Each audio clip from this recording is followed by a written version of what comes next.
বাপ বেটা এবং মা তিনজন মিলে নবীজির কাছে যেয়ে বললেন, ইয়া রাসূলুল্লাহ, আমাদের প্রত্যেকের শরীরের দিকে তাকান, শরীরের দিকে তাকান। আমাদের গায়ে যত পশম, তার চাইতে বেশি জখম, তার চাইতে বেশি জখম। আর জখমের আঘাত নিতে পারি না, আর জখমের আঘাত নিতে পারি না।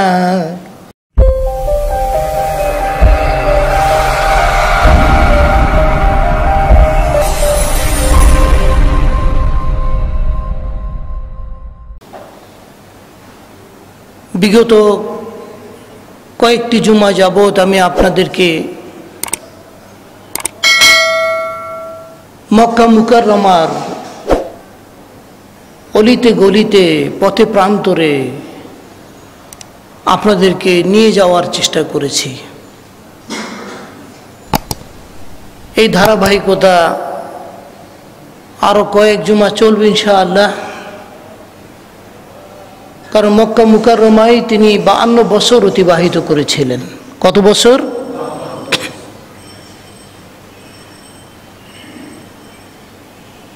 মহান আল্লাহ রাব্বুল আলামিন পবিত্র কালামে পাকে আল্লাহ রসুল সাল্লাল্লাহু আলাইহি ওয়াসাল্লামকে মুমিনদের জন্য, ইমানদারদের জন্য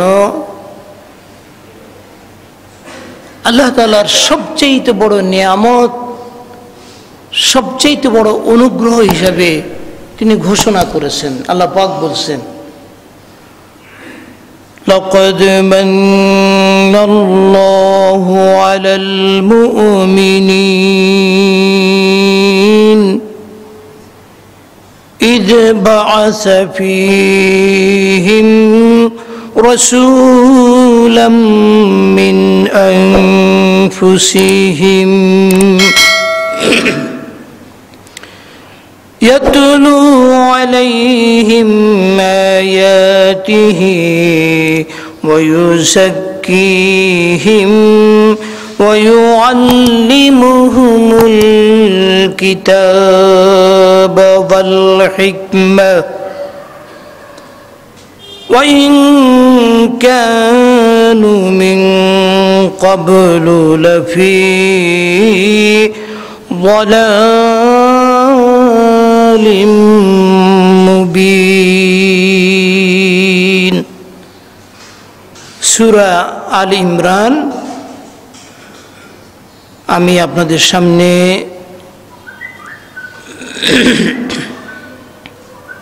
163 নম্বর আয়াত পাঠ করলাম।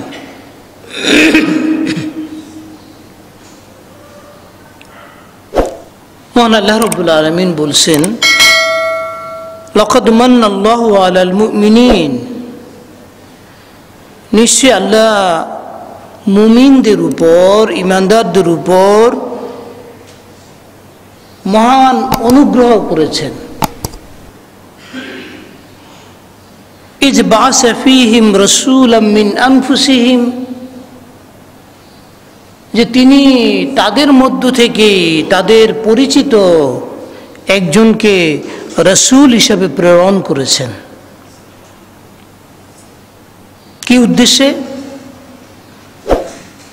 প্রথম উদ্দেশ্য হলো ইয়াতলু আলাইহিম আয়াতিহি,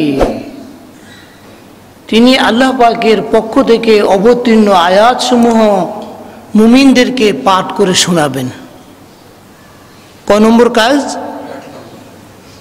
2 নম্বর কাজ। ওয়ুযাক্কিহিম, তিনি তাদেরকে তাজকিয়া করবেন, তিনি তাদেরকে পবিত্র করবেন, তিনি তাদেরকে পবিত্র করবেন। ওয়ুআল্লিমুহুমুল কিতাব, 3 নম্বর কাজ হলো তিনি তাদেরকে কিতাবের মুআল্লিম বানাবেন, এই কুরআনে কারীমের শিক্ষক বানাবেন। আল্লাহু আকবার। 3 নম্বর কাজ। 4 নম্বর কাল ওয়াল হিকমা, তাদেরকে তিনি জ্ঞান ও বিজ্ঞান বুদ্ধি কলা কৌশল থেকে শুরু করে যত ধরনের জ্ঞান, সমস্ত জ্ঞান তিনি তাদেরকে শিক্ষা দেবেন। হিকমা, হিকমার অনেক অর্থ ধারাবাহিকভাবে আমি আলোচনা করব ইনশাআল্লাহ। ওয়াইন কানু মিন ক্বাবলু লাফি দালালিম মুবিন, যদিও এই মানুষগুলো যাদের কাছে রাসূলকে পাঠানো হয়েছে, এই মানুষগুলো এর পূর্বে প্রকাশ্যে তারা গুমরাহির মধ্যে ছিল, প্রকাশ্যে তারা কি ছিল? বিভ্রান্ত ছিল। এখানে আল্লাহ রাব্বুল আলামিন রাসূলকে পাঠাবার কয়টা উদ্দেশ্য বলেছেন? 4টি উদ্দেশ্য। কয়টি উদ্দেশ্য? এই ধরনের আয়াত কোরআনে কারিমে আল্লাহ তাআলা 3 জায়গায় আলোচনা করেছেন। হযরত ইব্রাহিম আলাইহিস সালাম এই দোয়াটাই করেছিলেন, রব্বানা ওয়াবআস ফীহিম রাসূলাম মিনহুম ইয়াতলু আলাইহিম আয়াতিকা ويعلمهم الكتاب والحكمة ويزكيهم। 4.5 বছর আগে, 4,500 বছর আগে বাবায়ে মিল্লাত, গোটা মানব জাতির পিতা হযরত ইব্রাহিম আলাইহিস সালাতু ওয়াস সালাম আল্লাহ পাকের কাছে দোয়া করেছিলেন, আল্লাহ আমি তোমার কাছে আরেকটি দোয়া করতে চাই। তিনি বেশ কয়েকটি দোয়া করেছিলেন। একটি দোয়া হলো, আল্লাহ তুমি আমার এই বংশধরদের মধ্যে এমন একজনকে তুমি রাসূল হিসাবে পাঠাবে যিনি এই 4টা কাজ করবেন। যিনি কি কি করবেন? এই কাজটা 4 কাজ করবেন। এখন আপনি যদি এই 4টা কাজকে বাদ দিয়ে যদি আপনি নিজে মন গড়া কোনো কাজ বানিয়ে নেন, তাহলে কিন্তু আপনি রাসূলকে পাঠাবার যে উদ্দেশ্য, সেই উদ্দেশ্য আপনি কি করলেন না, জিম্মাদারি পালন করলেন না। আপনার মন গড়া কিছু জিম্মাদারি পালন করলেন। আজকে উম্মাহ এই কাজকে বাদ দিয়ে কিছু মন গড়া জিম্মাদারি, কিছু মন গড়া কাজ বানিয়ে নিয়েছে। এগুলোকে তারা দিন মনে করে নিয়েছে, এগুলোকে তারা কি করেছে? দিন মনে করে নিয়েছে। কিন্তু আল্লাহ তাআলা কোরআনুল কারীমে পরিষ্কার করে দিয়েছেন, আমি রাসূলকে কি কি কাজ করার জন্য পৃথিবীতে পাঠিয়েছি। এটা কি আমার কথা না কার কথা? আল্লাহ রাব্বুল আলামিনের কথা। আপনাদের বুঝের ব্যাপারে, বুঝ, কনসেপশনটা কিন্তু আপনার ক্লিয়ার থাকতে হবে। আমলের যদি কোনো ঘাটতি হয়, আমলের, যেমন মনে করেন নামাজে আপনি যেভাবে মনোযোগ দেওয়া দরকার সেভাবে মনটা আসে না, কিন্তু হাজিরা ঠিক আছে, কিন্তু হাজিরা কি আছে? ঠিক আছে।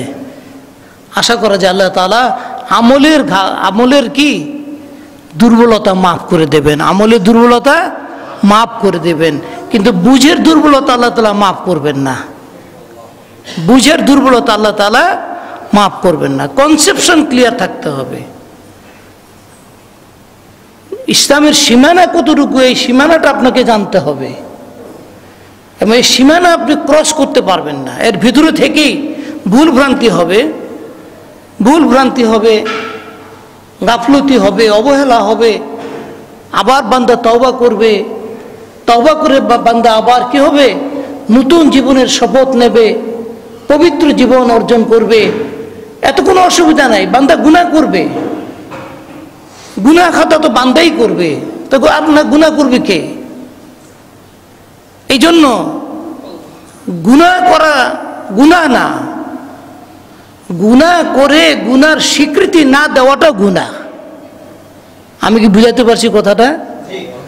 গুনাহ করা গুনাহ না, পাপ করা পাপ না, কিন্তু পাপ করাকে, পাপের স্বীকৃতি না দেওয়াটা হচ্ছে কি? গুনাহ। আপনার একটু একটু বুঝার চেষ্টা করুন যে আপনি পাপকে পাপ মনে করলেন, এরপরে একটা পাপ করে ফেললেন, কিন্তু তওবা করলেন, আল্লাহ মাফ করে দেবেন।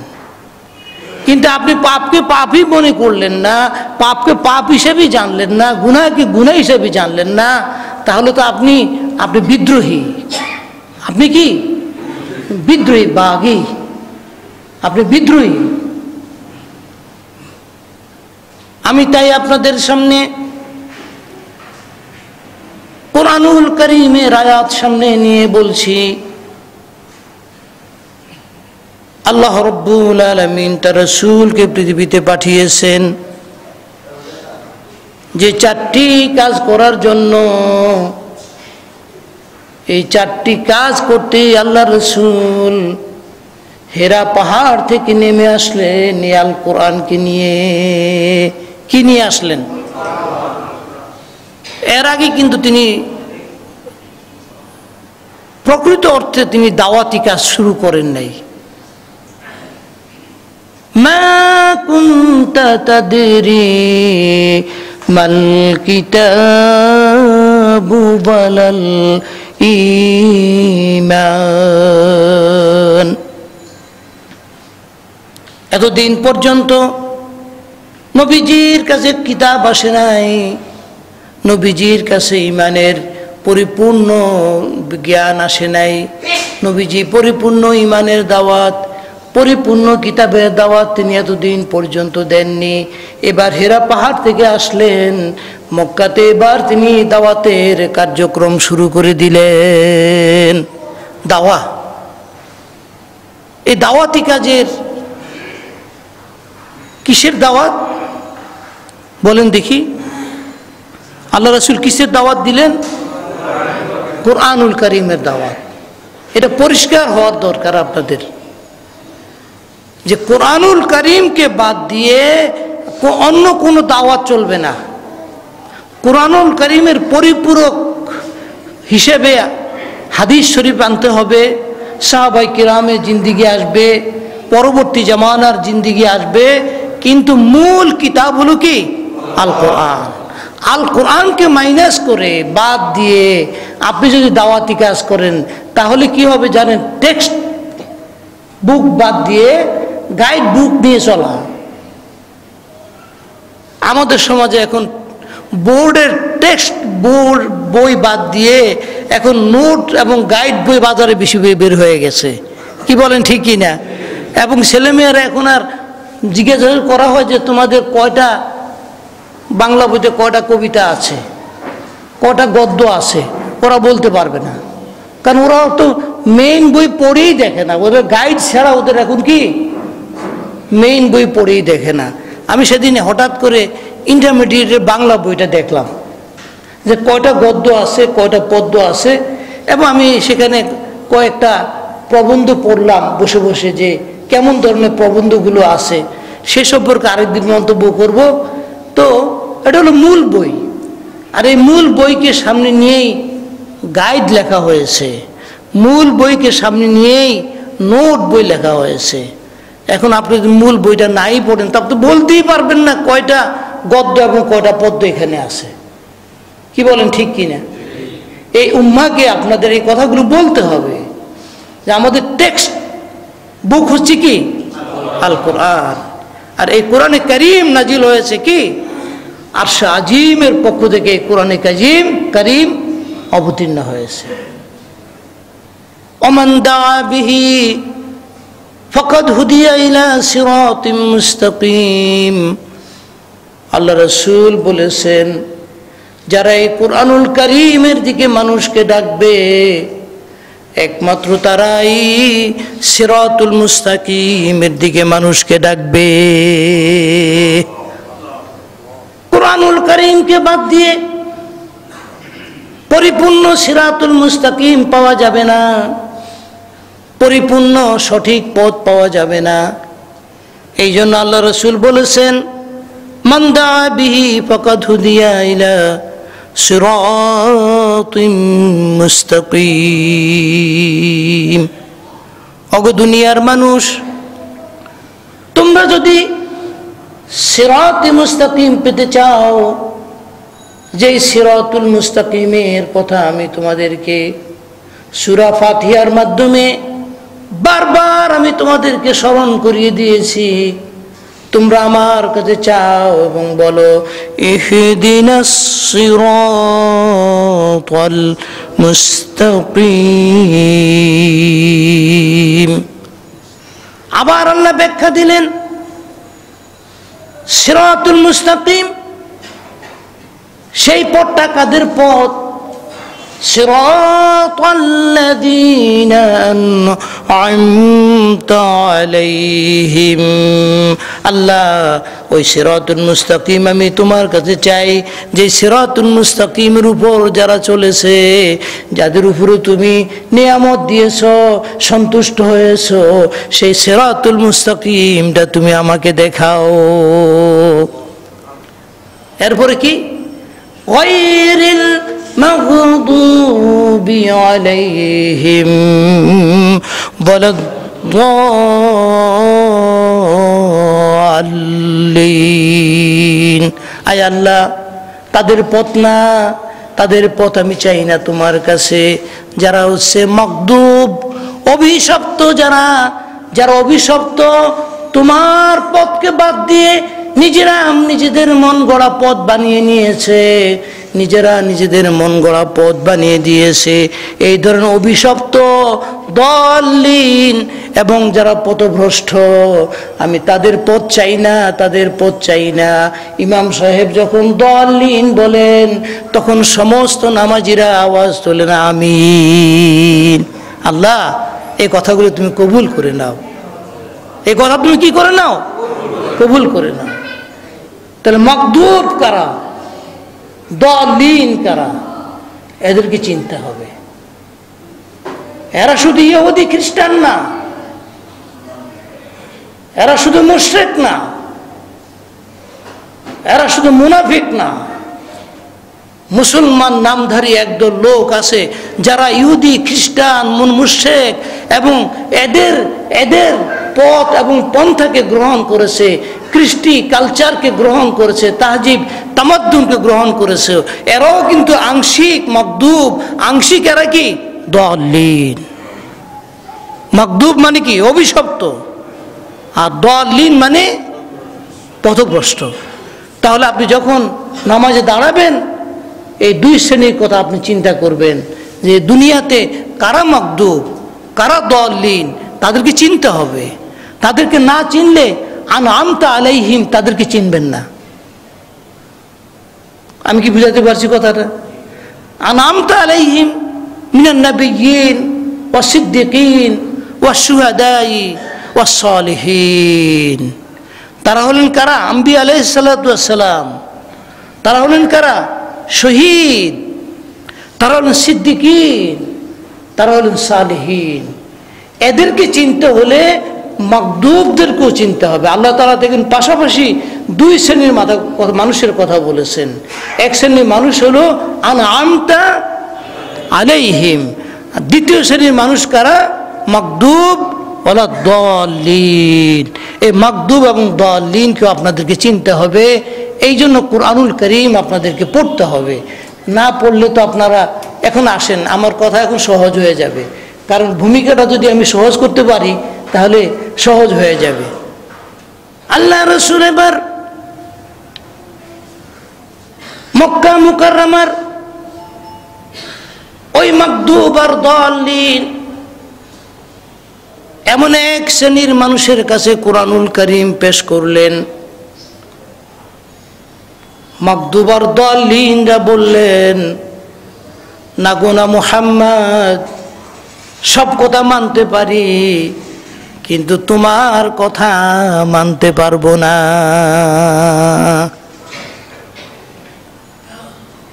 13 বছর পর্যন্ত টানা তিনি দাওয়াতের কাজ করেছেন, দিন নাই রাত্রি নাই। বলা যায় নবীজি জীবনটাই যেন ধ্বংস করে দেবেন মানবতার চিন্তায়। আল্লাহ রাব্বুল আলামিন কুরআনুল কারীমে বলছেন, আপনি এমন তাড়াহুড়া করছেন কেন?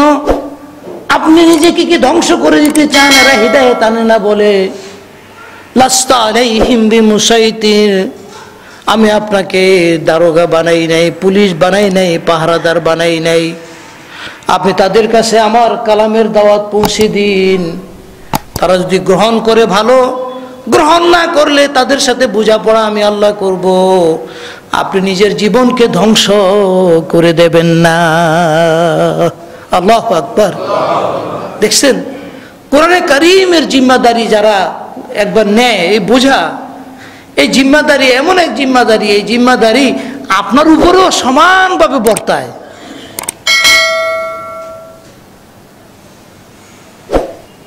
উম্মাহ হিসেবে, উম্মার সদস্য হিসাবে এই কোরআনুল কারীমের জিম্মাদারি সমভাবে আমার উপরে যতটুকু, এতটুকু আপনার উপরে কি জিম্মাদারি বর্তায়। কিন্তু আমি আপনাদের সবাইকে সতর্ক করতে চাই বিষয়টা নিয়ে, যে এই বিষয়টাকে হালকাভাবে দেখার কোনো সুযোগ নেই। অতীতের অনেকগুলো জুমাতে আমি বিষয়টা ক্লিয়ার করার চেষ্টা করেছি, আমি আবারও বলছি। নবীজি মক্কা মুকাররমার সবার দরজায় গেলেন, সবার ঘরে ঘরে তিনি কলিং বেল টিপলেন, সবাইকে বললেন আমি মুহাম্মদ আল আমিন সাদিকুল ওয়াদ মুহাম্মদ ইবনে আব্দুল্লাহ সাল্লাল্লাহু আলাইহি ওয়াসাল্লাম, আমার কাছে কিতাব নাজিল হয়েছে, আল কোরআনের নামে এই কিতাব নাজিল হয়েছে। মক্কা মুকাররমার প্রাথমিক পর্যায়ে কিছু মানুষ যারা কোনো চিন্তা করে না, তারা প্রথমবারই তারা ঈমানের পথে চলে আসেন। আল্লাহু আকবার। হযরত আবু বকর সিদ্দিক রাদিয়াল্লাহু তাআলা আনহু যখন মিরাজ থেকে নবীজি আসলেন এই মক্কাতেই, নবীজি যখন বলতে লাগলেন মিরাজ থেকে এসে মিরাজের বর্ণনা দিতে লাগলেন, আবু লাহাব, আবু জাহল হযরত আবু বকরকে যে বললেন, আবু বকর তোমার বন্ধুর তো মাথা গরম হয়ে গিয়েছে, মাথা খারাপ হয়ে গিয়েছে, আজকে তো তোমার বন্ধু এমন পাগলামির কথা বলতে শুরু করে দিয়েছে, সে নাকি রাত্রির মধ্যে আরশে আজিম থেকে শুরু করে জান্নাত জাহান্নাম সব কিছু দেখে এসেছে। হযরত আবু বকর সিদ্দিক বললেন, ইয়া হে মক্কার কুরাইশরা, মক্কার বড় বড় নেতৃবৃন্দ, শোনো, আমার বন্ধুকে আমি আজকে এত বছর পর্যন্ত জানি, এত বছর পর্যন্ত আমি চিনি, এতটা বছর তার কাছে সাথে কাটিয়েছি, নিজের ব্যক্তিগত ব্যাপারেও কোনোদিন মিথ্যা কথা বলেন না। আল্লাহর নবী মেরাজের ব্যাপারে তিনি যা বর্ণনা দিচ্ছেন আমি বিনা দলিলে বিশ্বাস করে নিচ্ছি, আমি ঘোষণা করছি আমার নবী যা বলছেন তা 100% সত্য, 100% সত্য। আল্লাহ রাসূল যখন শুনলেন খুশিতে বললেন, আমার সিদ্দিক, আমার সিদ্দিক, আমার সিদ্দিক, কোনো দলিল প্রমাণ চায় না, কোনো দলিল প্রমাণ চায় না। আপনি আমার সাথে কয়েক বছর চলেন, আমার সাথে চলার পরই তো আমাকে বুঝতে পারবেন যে আসলেই আমার জীবন চরিত্র কেমন। কি বলেন, ঠিক কি না? হয়তো আবু বকর সিদ্দিক ছিলেন শৈশবের বন্ধু, কৈশোরের বন্ধু, যৌবনের বন্ধু। যৌবন কালটা তো খুব বেশি বিপজ্জনক সময়। এক যুবক তখন তার কিছু বন্ধু থাকে, কিন্তু বন্ধুর কাছে কিন্তু বন্ধুর কোনো কিছু গোপন থাকে না। কি বলেন, ঠিক কি না? মক্কাতে একজন বন্ধু আবু বকর সিদ্দিক রাদিয়াল্লাহু তাআলা আনহু, তিনি বললেন আমি আমার বন্ধুকে চিনি, মক্কার কত সুন্দরী সুন্দরী মেয়েরা, মক্কার কত দামি দামি বংশের মানুষেরা আমার বন্ধুর সাথে সম্পর্ক গড়ার চেষ্টা করেছে, কিন্তু আমার বন্ধু এমন এক চরিত্রের মানুষ, তার দিনের বেলাও আমি জানি, রাতের বেলাও আমি জানি, এই জন্য আমি প্রথম পুরুষদের মধ্যে ঈমান আনলাম, আমি পড়লাম আশহাদু আল্লা ইলাহা ইল্লাল্লাহু ওয়া আশহাদু আন্না মুহাম্মাদান আবদুহু ওয়া রাসূলুহু। সর্বপ্রথম ঈমান আনলেন একজন নারী, আম্মা জান খাদিজাতুল কুবরা। ঈমান আনলেন একজন নারী। ওগো দুনিয়ার নারীরা, ওগো দুনিয়ার মায়েরা, বোনেরা, এই দিক থেকেও তোমরা ভাগ্যবতী, সৌভাগ্যবান। ইসলাম কবুল করার ব্যাপারে তোমরাই অগ্রগামী, তোমরাই আস-সাবিকুন আস-সাবিকুন। একজন নারী হয়ে তোমরাই প্রথম ঈমানের গৌরব লাভ করেছো, বলুন সুবহানাল্লাহ। কে বলেছে নারীরা ইসলামের ব্যাপারে পিছিয়ে আছে? আমার চোখের পানি এখনো রাখতে পারি না। আমি বেকুল হয়ে আম্মা জান খাদিজাতুল কুবরার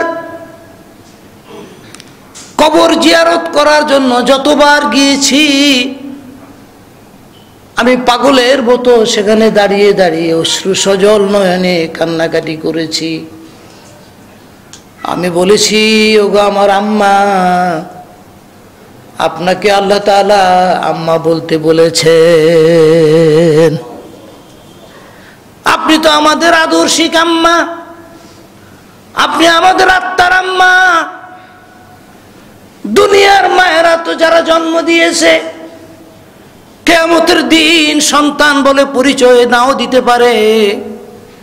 সেদিন মা তার সন্তান থেকে পালাবে, মা সন্তান থেকে পালাবে। কিন্তু আপনি তো হচ্ছেন উম্মুল মুমিনিন, আপনি আমাদের আদর্শের আম্মা। আম্মা গো, সেদিন আপনি আমাদেরকে ভুলে যাবেন না, আপনি সন্তান হিসাবে আমাদেরকে পরিচয় দেবেন। কান্নাকাটি করতে করতে যখন আমি বেকুল, পেছনের দিকে তাকিয়ে দেখি অনেক মানুষ জমা হয়ে গিয়েছে, সবাই কান্নার রোল পড়ে গিয়েছে। সবাই বলছে দেশ বিদেশি ভাষায়, সবাই বলছে হজ মাবরুর, হজ মাবরুর, হজ মাবরুর। এত কান্নাকাটি করতে পারো, এত চোখের পানি তুমি ফেলতে পারো, তোমার হজ আল্লাহ কবুল করেছেন, তোমার হজ আল্লাহ কবুল করে নিয়েছেন। কারণ এগুলি হলো কি আমাদের ইতিহাস, এগুলো আমাদের কি ইতিহাস। আম্মা জান ইতিহাস, আমার কন্যাদেরকে আম্মা জান খাদিজাতুল কুবরার ইতিহাস, আসহাবে রাসূলের জীবন কথা, একটি গ্রন্থ, অমর গ্রন্থ। এই গ্রন্থের সম্ভবত 6ষ্ঠ খণ্ড শুধু মহিলা সাহাবীদেরকে নিয়ে।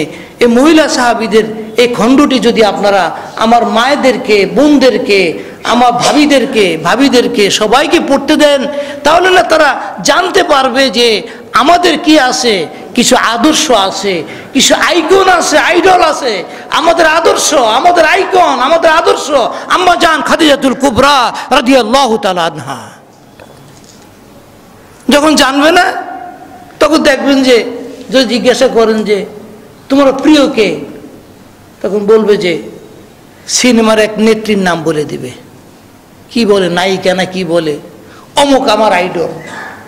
তারপরে আপনি তাকে শিক্ষাই দেন নাই, আম্মা জান খাদিজাতুল কুবরাকে পরিচিত করার নাই, আম্মা জান আয়েশাকে পরিচিত করার নাই, আম্মা জান উম্মু হাবিবাকে পরিচিত করার নাই, আম্মা জান হাফসাকে পরিচিত করার নাই। আর পুরুষরা এই লক্ষ লক্ষ সাহাবীর জীবনী সংরক্ষিত আছে। আপনারা যদি এইসব বই না পড়েন, তাহলে কে পড়বে বলেন? কিভাবে ইসলামের উপরে অবিচল থাকা যায়? টলটলায়মান হয়ে যাবে, ইমান হয়ে যাবে, কঠিন হয়ে যাবে। এই জন্য মা বোনদের জন্য কি করতে হবে? সম্ভবত আরেকটি বই আছে, ইন্ডিয়ান একজন লেখক, আমার মনে নাই, সম্ভবত মহিলা সাহাবী, হ্যাঁ মহিলা সাহাবী, নিয়াজ ফতেহপুরি লেখা মহিলা সাহাবী। এই বইটিও একটি অনবদ্য বই। এই বইটি আপনারা কিনে পড়তে পারেন, বই কিনবেন। আপনার ড্রয়িং রুমটা সাজিয়ে রাখবেন বই দিয়ে, বইয়ের চাইতে সুন্দর জিনিস আর কিছু হতে পারে না। এবং আমি বলবো একটা ভালো বইয়ের চাইতে একটা ভালো বন্ধু আর কিছু হতে পারে না। কি বলেন ঠিক কিনা? ড্রয়িং রুমে অন্য কিছু সাজিয়ে রাখবেন না, শুধু বই, শুধু কিতাব, শুধু কিতাব, শুধু কিতাব। প্ল্যান করেন মাসে একটা কিনবেন, রমজান মাসে কিছু কিনবেন, এইভাবে কিনতে কিনতে দেখবেন যে একসময় আপনার একটা ছোটোখাটো একটা লাইব্রেরি হয়ে গেছে। কি বলেন ঠিক কিনা? এভাবে তালা আটকে রাখবেন। মানুষ কিন্তু আবার বই নিলে বই দিতে চায় না। একবার বই নিলে বলবেন যে আমার বই 1 মাসের মধ্যে দিতে হবে, না হয় আমি কিন্তু আপনার থেকে বই চেয়ে নেব, কারণ আমার বই আমি কিনছি আমার সংরক্ষণের জন্য, আমার জন্য। বই চেয়ে নেবেন, এটা কোনো গুনাহ হবে না। সম্পর্ক খারাপ হলে হোক, আমি টাকা দিয়ে বই কিনছি আমার জন্য। এবার আমি আপনাদের সবাইকে নিয়ে যাই মূল কথায়। আল্লাহ রাসূল মক্কা মুকাররমায় দাওয়াতের কাজ শুরু করলেন। প্রথম তিনি প্রতিক্রিয়া হলো, 3 বছর তিনি গোপনে গোপনে দাওয়াতের কাজ করলেন। কয় বছর? 3 বছর আন্ডারগ্রাউন্ড কাজ করলেন, প্রকাশ করলেন না। দারুল আরকাম বিভিন্নভাবে গোপনে গোপনে দাওয়াতি কাজ করছেন, শুধু কোরআনুল কারীমের কথা শোনাচ্ছেন। এরপরে দাওয়াত প্রকাশ্যে তিনি দিলেন, দেওয়ার পরে কি হয়ে গেল? প্রতিক্রিয়া হয়ে গেল। কোরআনুল কারীমের দাওয়াত দেওয়ার পরে বলেন দেখি, পৃথিবীর সবচেয়ে ভালো মানুষ, আজকেও তো কতগুলো গুণ এবং সিফাত বললাম, রাহমাতুল লিল আলামিন, সরওয়ারে কায়নাত, সৈয়দুল মুরসালিন, সৈয়দুল আম্বিয়া, সর্বকালের সর্বযুগের সর্বশ্রেষ্ঠ মহামানব। এবার তিনি মানবতার সামনে কোরআনের দাওয়াত নিয়ে প্রত্যেকটা কলিং বেলে যে টিপ দিচ্ছেন। মাত্র 2-3 বছরের ব্যবধানে মক্কা মুকাররমা উত্তপ্ত হয়ে গেল। তারা সিদ্ধান্ত নিল যেমনিতে হোক কোরআনুল কারীমের আওয়াজ বন্ধ করে দিতে হবে, কোরআনুল কারীমের আওয়াজ চলতে দেয়া যাবে না। কারণ কোরআনুল কারীমের আয়াত শুনলে পরে যুবকরা তখন আর গান শুনতে চায় না, যুবকরা তখন আর বাজে কাজ করে না, গানের আড্ডা নেই, মদের আড্ডায় নেই, আজে বাজে জায়গায় নেই। যুবকরা পরিবর্তন হয়ে যাচ্ছে। বিশ্বাস করুন, মক্কাতে যারা ঈমান এনেছেন, ওই খাব্বাব খুবাইব থেকে শুরু করে বিলাল, আম্মার, সুহাইব থেকে শুরু করে মাত্র কয়েকজনের বয়স ছিল 40-এর বেশি, বাকি সবার বয়স ছিল 28 বছরের কম। 28 বছরের কম। কারণ যুবকরা জানে হারাবার কিছু নাই।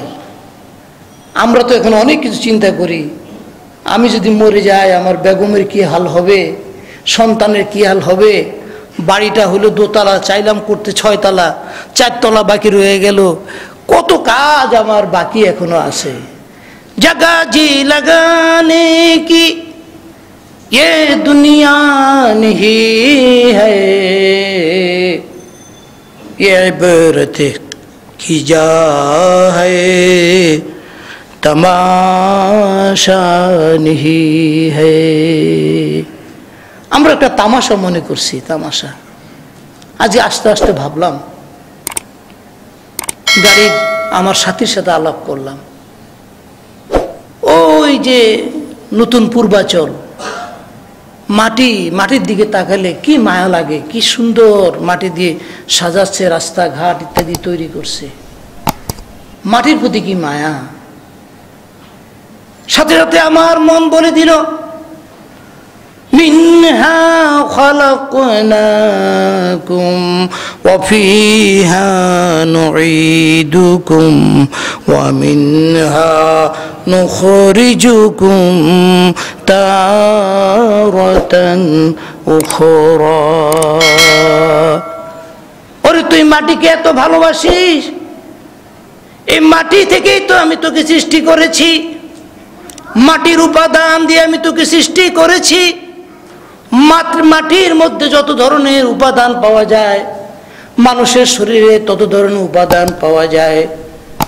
আবার এই মাটিতে তোকে দাফন করা হবে, এই মাটিতে তোর কাফন পরানো হবে। এবং এই মাটির পোকামাকড় তোকে ভাগাভাগি করে তোর নাম নিশানা, তোর চিহ্ন পর্যন্ত একবারে নিচ্ছিন্ন করে ফেলবে। হায় রে, শীতকাল আসলে কত ধরনের কসমেটিক লাগাতে হয়, শরীর টেনে, ঠোঁট মোট ইত্যাদি টেনে কত কসমেটিক, কত পারফিউম, কত কি লাগাইতে হয়। কিন্তু একদিন আসবে, এমন ভাগ্য, এই বছরটাই জানি কেন কেন প্রত্যেক জুমাতে এক একজন মানুষের মৃত্যুর সংবাদ আমার কানে আসে। প্রতিটি মৃত্যু এক একটা আঘাত নিয়ে আসে আমার অন্তরে। কত প্রিয়জন, আশেপাশে কতজন প্রিয়জন আমরা হারালাম, আর আগামী দিনে কি হবে তাও তো জানি না। একের পর এক কিন্তু আমরা প্রিয়জন হারাতে শুরু করেছি। এই মাত্র একটু আগে বললেন, গত জুমাতে এখানে নামাজ পড়েছিল, তার আম্মাজান আজকে সকালবেলা ইন্তেকাল করেছে। আমরা সবাই কি করব? আমরা সবাই দোয়া করব আমাদের মধ্য থেকে আল্লাহ তাআলা যাদেরকে দুনিয়া থেকে নিয়ে গিয়েছেন, আয় আল্লাহ তুমি তাদেরকে কবরের জীবনে শান্তিতে রাখো, সুখে রাখো, নিরাপদে রাখো। আল্লাহ তুমি তাদেরকে ইজ্জত এবং সম্মানের সাথে তুমি তাদেরকে জান্নাতের মালিক বানাও, তাদেরকে জান্নাতের মালিক বানাও। নবীজি যখন দাওয়াত দিলেন, 5-6 বছর হলো মক্কার জমিন উত্তপ্ত হয়ে গেল। নবীজির কাছে সাহাবায়ে কিরাম বললেন, ইয়া রাসূলুল্লাহ, ইয়া রাসূলুল্লাহ, এত নির্যাতন, এত দুঃখ, এত কষ্ট তো আর সইতে পারি না। নবীজি একদিন কাবা ঘরের হেলাল দিয়ে বসে আছেন। আম্মার, সুমাইয়া, ইয়াসার, বাপ বেটা এবং মা 3 জন মিলে নবীজির কাছে যেয়ে বললেন, ইয়া রাসূলুল্লাহ, আমাদের প্রত্যেকের শরীরের দিকে তাকান, শরীরের দিকে তাকান। আমাদের গায়ে যত পশম, তার চাইতে বেশি জখম, তার চাইতে বেশি জখম। আর জখমের আঘাত নিতে পারি না, আর জখমের আঘাত নিতে পারি না। বিলাল বলছেন, ইয়া রাসূলুল্লাহ, আমাদের পিঠের দিকে একটু তাকান, আমাদের পিঠের দিকে একটু তাকান। ইয়া রাসূলুল্লাহ, আর তো নির্যাতন সইতে পারি না, আর তো নির্যাতন সইতে পারি না। মক্কাতে এমন একজন সাহাবী নাই, নারী বলুন পুরুষ বলুন, সবাইকে নির্যাতনের মুখোমুখি হতে হয়েছে। আল্লাহ রাসূল বললেন, ওগো আম্মার, ওগো ইয়াসার, ওগো আম্মার, ইয়াসার, ওগো আমার সুমাইয়া, শুনো, আমি জানি দুনিয়াতে নির্যাতন আর নির্যাতন, দুঃখ আর দুঃখ তোমাদের জীবনে। আমি দুনিয়ায় তোমাদেরকে কোনো সুসংবাদ দিতে পারবো না। আমি ইয়া আলা ইয়াসার, ইয়া আলা ইয়াসার, মাওয়াইদুকুমুল জান্নাহ, ও ইয়াসার পরিবার, নির্যাতন সয়ে যাও, নির্যাতন সয়ে যাও, আমি তোমাদেরকে জান্নাতের সুসংবাদ জানাচ্ছি। আমি দুনিয়াতে তোমাদের কিছু দিতে পারবো না, সময় আরো অনেক সময় লাগবে। ইয়া আলা ইয়াসার, মাওয়াইদুকুমুল জান্নাহ, আমি তোমাদেরকে জান্নাত। বিলাল আহত হয়ে নবীজির কাছে আসছেন কান্না কান্না করে, খাব্বাব আহত হয়ে আসছেন, খুবাইব আহত হয়ে আসছেন, মানে সব আহত।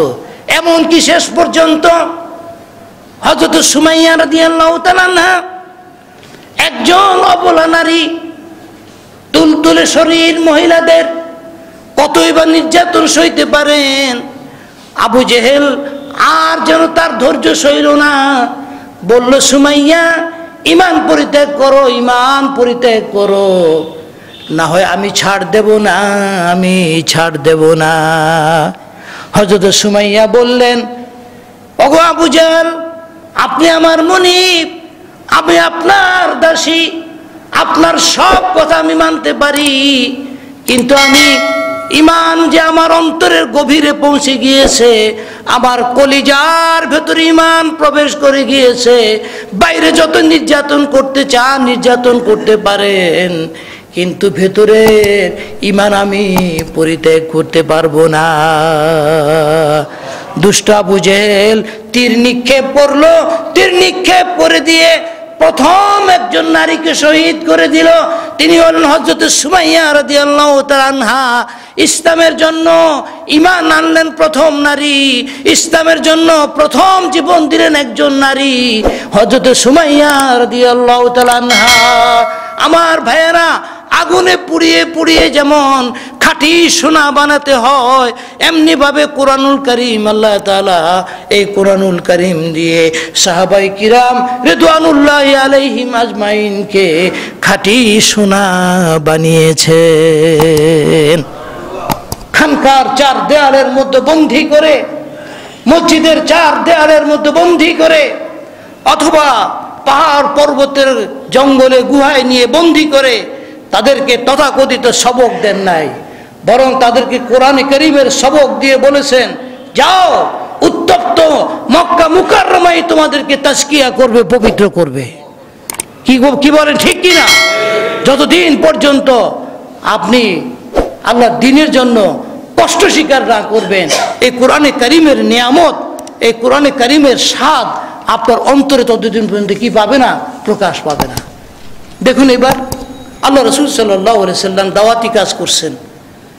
কতজন সাহাবী এসে বললেন, ইয়া রাসূলুল্লাহ, ঈমানের পরিপন্থী পরিবেশের সাথে লড়াই করে করে ঈমানকে তাজা করতে হয়। ঈমানকে তরতাজা করতে হলে যেমন দা কুড়াল খুন্তি 1 বছর পড়ে থাকে, যখন কুরবানি আসে কুরবানির আগে এটাকে কি করা হয়? ঘষা মাজা করা হয়। কি বলেন, ঠিক কিনা? ঘষা মাজা করলে তার কি ফিরে আসে? ধার ফিরে আসে। তখন তাকে দিয়ে গরু জবাই করা হয়, কুরবানির পশু জবাই করা হয়। ঈমানের পথেও কি করতে হয়? এইভাবে মাঝে মাঝে নিজকে কি করতে হবে? ধার দিতে হবে, এইভাবে ধারালো করতে হবে। এই কোরআনুল কারীম দিয়ে নিজকে কি করতে হবে? সেই ধার তৈরি করতে হবে। কিছু সংখ্যক সাহাবায়ে কিরাম বললেন, ইয়া রাসূলুল্লাহ, আর তো পারবো না মক্কাতে থাকতে, আপনি যদি অনুমতি দেন তাহলে আমরা আবিসিনিয়ায় চলে যাব। আবিসিনিয়া এখনকার নাম হচ্ছে ইথিওপিয়াতে চলে যাব। খ্রিস্টান বাদশাহ নাজ্জাশী, সে বড় ন্যায়পরায়ণ, আপনার অনুমতি দিলে আমরা যাব। প্রথম দিকে 4-5 জন গেলেন, খোঁজখবর নিলেন, খবর পাঠালেন যে হ্যাঁ পরিবেশ ভালো। পরবর্তী পর্যায়ে 73 জন 2 জন নারী সহ সেখানে চলে গেলেন। কোথায়? আবিসিনিয়ায়। এই কথা বলি শেষ করব। আবিসিনিয়ায় গেলেন, ওদিকে মক্কার নেতাদের আমর ইবনুল আস সহ বড় বড় নেতাদের মাথা গরম হয়ে গেল। দাওয়াত তো শুধুমাত্র এতদিন ছিল মক্কা কেন্দ্রিক কোরআনে কারীমের দাওয়াত, এখন তো দাওয়াত ইথিওপিয়া পর্যন্ত চলে গিয়েছে। কি বলেন, ঠিক কিনা? বিশ্বাস করেন, আজকে আমেরিকা, ইউরোপ, সারা পৃথিবীতে যে দাওয়াত পৌঁছেছে, এমনিভাবে দাওয়াত পৌঁছে নাই। গোটা দুনিয়াতে যেখানে যেখানে মুসলমানরা মজলুম হয়ে ওই সব জায়গায় চলে গিয়েছে, তারা সেখানে যে নতুনভাবে দাওয়াতের কাজ শুরু করে দিয়েছেন, এবং গোটা পৃথিবীতে ইসলাম একটি আওয়াজ গোটা পৃথিবীতে উঠেছে এখন। কি বলেন, ঠিক কিনা? এটা এমনি হয় নাই। বহু স্কলার তৈরি হয়ে গেছে ইউরোপে, তারা দাওয়াতের কাজ তারা শুরু করে দিয়েছেন। আলহামদুলিল্লাহ, আমেরিকাতে, অস্ট্রেলিয়াতে, সারা পৃথিবীতে যে যেভাবে দাওয়াতের কাজ করুক, যে যেভাবে কোরআনে কারীমের দিকে ডাকুক, আলহামদুলিল্লাহ আমরা তাদের সবার কাজকে সম্মান করি, সবার কাজকে আমরা মর্যাদা দিই। যে সেই প্রতিকূল পরিবেশে তারা দাওয়াতের কাজ করছেন। 16 ঘন্টা 18 ঘন্টা তারা ডিউটি করে, এরপরে 150-200 মাইল দূরে যেয়ে, 300 মাইল দূরে যেয়ে তাদেরকে জুমার নামাজ পড়তে হয়। কথা বুঝতে পারছেন না? ওখানে তো মসজিদ ঘন নাই, এখন ঘন মসজিদ নেই, কিন্তু আমাদের তো এখানে আলহামদুলিল্লাহ পাড়ায় পাড়ায়, কর্নারে কর্নারে আমাদের মসজিদ হচ্ছে। কিন্তু ওখানে তো অনেক দূরে দূরে মসজিদ। আলহামদুলিল্লাহ, সারা পৃথিবী থেকে, মধ্যপ্রাচ্য থেকে, সারা পৃথিবী থেকে মুসলমানরা যে এখন সেখানকার অনেক বাড়ি ঘর কিনে তারা মসজিদে রূপান্তর করেছে। আজান হচ্ছে, আজানে গোটা ইউরোপ কেঁপে উঠছে। গতকাল দেখলাম অ্যাথেন্সে ইটালির রাজধানী অ্যাথেন্সের মধ্যে নতুন একটি মসজিদ তৈরি হয়েছে, এবং এই প্রথম মসজিদ তৈরি হলো কোথায়? ইটালিতে। আল্লাহ তাআলার মেহেরবানিতে এইভাবে সারা পৃথিবীতে তৈরি হচ্ছে আল্লাহর ঘর, মসজিদ তৈরি হচ্ছে। এটা খুশি লাগে না? তাহলে বাংলাদেশে এই মসজিদের দেশ বাংলাদেশ, এই মসজিদের দেশ ঢাকা মহানগরী, এই মসজিদের দেশে আমরা যদি আমাদের মসজিদগুলোকে আবাদ রাখতে পারি, আমাদের সন্তানদের উশিলা ধরে কান্নাকাটি করেন যে আল্লাহ আমার বাচ্চাগুলোকে মসজিদে নিতে পারি না, আমার সন্তানদেরকে মসজিদে নিতে পারি না, আল্লাহ আমি কত মাস পর্যন্ত মসজিদে যেতে পারি না, আল্লাহ আমি অসুস্থতার কারণে মসজিদে যেতে পারি না, করোনার আতঙ্কে মসজিদে যেতে পারি না, আল্লাহ তুমি এই বিপদ থেকে আমাদেরকে মসজিদে যাওয়ার পরিবেশ করে দাও। এই এলাকার এবং গোটা বাংলাদেশের গোটা দুনিয়ার সমস্ত মসজিদগুলোকে আল্লাহ তুমি আবাদ করে দাও, করোনা মুক্ত করে দাও, করোনা মুক্ত করে দাও। আল্লাহ এই আযাবের কারণে তোমার মসজিদগুলো খালি হয়ে যাবে।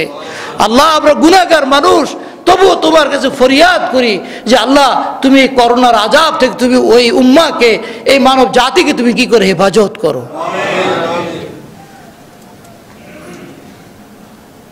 ইথিওপিয়াতে যে গেলেন, যেও শান্তি পেলেন না, সেখান থেকে চলে যাওয়ার পরে মক্কা আমর ইবনুল আস রাদিয়াল্লাহু তাআলা আনহু পরবর্তী পর্যায়ে ঈমান আনছেন এবং মিশর বিজয়ী আমর ইবনুল আস, যার কবর এখন মিশরে আছে।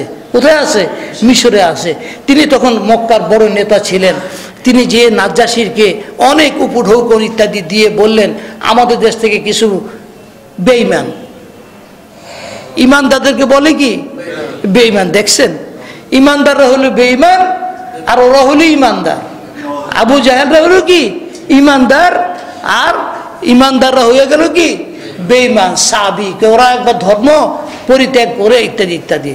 তো নাজ্জাশী বললো যে ঠিক আছে, বিষয়টা গুরুত্বপূর্ণ, আমি তো মুসলমানদের কথাও শুনতে চাই, মুসলমানরা কি বলতে চায় আমি শুনবো, তারপরে সিদ্ধান্ত নেব। মুসলমানদের পায়ের তলার মাটি যা ছিল তাও সরে যাচ্ছে।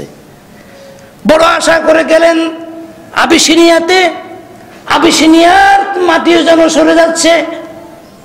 সাহাবায়ে কিরাম একত্রিত হলেন, বললেন কি করব আমরা, কোনো কৌশল করব কিনা? বললেন না, কোনো কৌশল না। জাফর ইবনে আবি তালিব, আল্লাহ রাসূলের চাচাতো ভাই, জাফরকে প্রতিনিধি বানালেন। আগামী কাল সকাল 10টায় রাজ দরবারে যাবে, নাজ্জাশীর সামনে যে আল্লাহ নবী যা যা আমাদেরকে শিখিয়েছেন তা হুবহু তার সামনে তোমরা বলবে। দেখছেন, একটা প্রতিকূল পরিবেশে, পকেটে নেই টাকা, নাই খাবার, নাই কিছু, তবুও সত্যের দাওয়াত থেকে সাহাবায়ে কিরাম 1 ইঞ্চিও কি হন নাই, পিছপা হন নাই। এটার নাম হচ্ছে ঈমান, এটার নাম হচ্ছে কি ঈমান। জাফর ইবনে আবি তালিবের নেতৃত্বে ওরা তো যে আগে হাজির, অনেক উপঢৌকন নিয়ে রাজাকে দিছে, মন্ত্রী পরিষদকে দিয়ে সবাইকে মোটামুটি তৈরি করে রাখছে যেন মুসলমানদেরকে বের করে দেয়। যাওয়ার সময় সবাই কি করে মাথা নত করে যায়, রাজাকে কুর্নিশ করে যেতে হয়। জাফর ইবনে আবি তালিব মাথা কুর্নিশ করলেন না, মাথা নত করলেন না, সাথীরা কেউ মাথা নত করলেন না। প্রথমবারই আমর ইবনুল আস বললেন, দেখলেন তো, দেখলেন ওরা কিন্তু মাথা নত করে নেই, ওরা কি করছে, বুকটা টান টান করে তারা আপনার দরবারে আসছে। নাজ্জাশী মনে মনে একটু ক্ষিপ্ত হলো, বললো কি ব্যাপার বলো, তোমরা কেন মাথা নত করলে না? আমার রাজ দরবারে সবাইকে তো মাথা নত করতে হয়, সবাইকে কুর্নিশ করতে হয়। তখন জাফর ইবনে আবি তালিব সুযোগ পেলেন, এবার একটা বিরাট বক্তব্য দিয়ে দিলেন। টোটাল দাওয়াতটা তিনি কি করলেন, নাজ্জাশীর দরবারে প্রকাশ করে দিলেন। বলে সুবহানাল্লাহ। ইমানদাররা তো এই সুযোগের অপেক্ষায় থাকে, কথা বুঝতে পারলেন না? যেখানে বাধা আসে সেখানে কি হয়, ইমানদারদের কথা বলার সুযোগ তৈরি হয়। এবার নাজ্জাশী দাওয়াতের কাজ শুরু করে দিলেন। বললেন, ন্যায় পরায়ণ বাদশা নাজ্জাশী, আমরা মক্কা মুকাররমার সম্ভ্রান্ত কুরাইশ বংশের মানুষ, বিভিন্ন গোত্রের মানুষ, আমরা পথ হারা মানুষ ছিলাম, আমরা বিভ্রান্ত মানুষ ছিলাম, আমরা জেনা করতাম, ব্যভিচার করতাম, আমরা পাপাচার করতাম, আমাদের রক্ত সম্পর্কের সাথে ব্যভিচার করতাম, অন্যের সম্পদ ডাকাতি করতাম, চুরি করতাম, মরা জন্তু জানোয়ারের মাংস খেতাম। এমন কোনো পাপ নাই যে পাপ আমরা করতাম না। আল্লাহ রাব্বুল আলামিন বড় মেহেরবানি করলেন, আমাদের মধ্যে সবচাইতে সুপরিচিত সত্যবাদী আল আমিন তাকে তিনি নবী এবং রাসূল করে পাঠালেন। আমরা তার উপর ঈমান আনলাম, সমস্ত খারাপ কাজ পরিত্যাগ করলাম, আমরা ভালো মানুষ হওয়ার চেষ্টা করলাম। আর আমার নবী শিখিয়েছেন এই মাথা আল্লাহ ছাড়া আর কারো কাছে নত করা যাবে না, এই মাথা আল্লাহ ছাড়া আর কারো কাছে মাথা নত করা যাবে না। তাই আমরা আপনার দরবারে মানুষ হিসাবে আপনার দরবারে আপনার কাছে মাথা নত করতে পারি না। এটা আমার নবীর শিক্ষা, ইসলামের শিক্ষা। এই মাথা হচ্ছে মানুষের সর্বশ্রেষ্ঠ অঙ্গ, এই অঙ্গকে একমাত্র সর্বশ্রেষ্ঠ আল্লাহ তাআলার কাছে নত করা যায়, আর কারো কাছে নত করা যায় না। আমরা আমাদের নবীর শিক্ষা মোতাবেক আপনার দরবারে মাথা নত করি নাই। এবার নাজ্জাশী শিক্ষিত মানুষ বললেন, আসল কথাই তো বলেছে। এই কথার মধ্যে হযরত ঈসা আলাইহিস সালামের যে নবুয়তের সুর পাওয়া যাচ্ছে। কি পাওয়া যাচ্ছে? বলে তোমাদের কাছে তোমাদের নবী কি বলেন? তিনি এবার সুযোগ পেয়ে সূরা মারিয়ামের বেশ কিছু আয়াত পাঠ করে শুনিয়ে দিলেন। আয়াত পাঠ করে শুনিয়ে দেওয়ার পর নাজ্জাশীর দুই চোখ বেয়ে বেয়ে পানি পড়তে শুরু করে দিল। মক্কার নেতারা বলল যে চক্রান্তে আমরা কি হয়ে গেলাম, ব্যর্থ হয়ে গেলাম। কি সুন্দর সূরা মারিয়াম পাঠ করে দেওয়ার পর নাজ্জাশী বললেন, এরা আমার দেশেই থাকবে, এরা আমার দেশেই থাকবে, নিরাপত্তার সাথে তোমরা থাকবে আমার দেশেই। কারণ তোমরা যা বললে আর হযরত মারিয়াম এবং ঈসা আলাইহিস সালাম সম্পর্কে যে কথা তোমরা সূরা মারিয়ামের মাধ্যমে শোনালে, এর চাইতে তিনি একটা ইঞ্চিও বেশি ছিলেন না, কম ছিলেন না। এখানেই তোমরা থাকবে। কাফেরদের ওই আমর ইবনুল আসদের সমস্ত চক্রান্ত বানচাল হয়ে গেল মুহূর্তের ভেতরে। দাওয়াত পৌঁছে গেল কোথায়? ইথিওপিয়া দাওয়াত পৌঁছে গেল, আবিসিনিয়া দাওয়াত পৌঁছে গেল। এইভাবে দাওয়াত মক্কা থেকে আল্লাহ রাসূল চতুর্দিকে দাওয়াত পৌঁছাবেন, চতুর্দিকে ছড়িয়ে দিচ্ছেন দাওয়াত। এখানেই কি হয়? তায়েফের ঘটনা ঘটে, এখানে আকাবার শপথ হয়, এখানে অনেকগুলো ঐতিহাসিক ঘটনা ঘটে মক্কাতে। এইভাবে মেরাজের ঘটনা ঘটে মক্কাতে। পর্যায়ক্রমে ইনশাআল্লাহ বাকি আলোচনা করা যাবে। আল্লাহ তাআলা আমাদের সবাইকে জাফর ইবনে আবি তালিব রাদিয়াল্লাহু তাআলা আনহুর মতো ঈমানি তাকত, ঈমানি কওয়াত অর্জন করার তৌফিক দান করুন। নাসরুম মিনাল্লাহি ওয়া ফাতহুন করিব ওয়া বাশশিরিল মুমিনিন। আসসালামু আলাইকুম ওয়া রাহমাতুল্লাহি ওয়া বারাকাতুহু।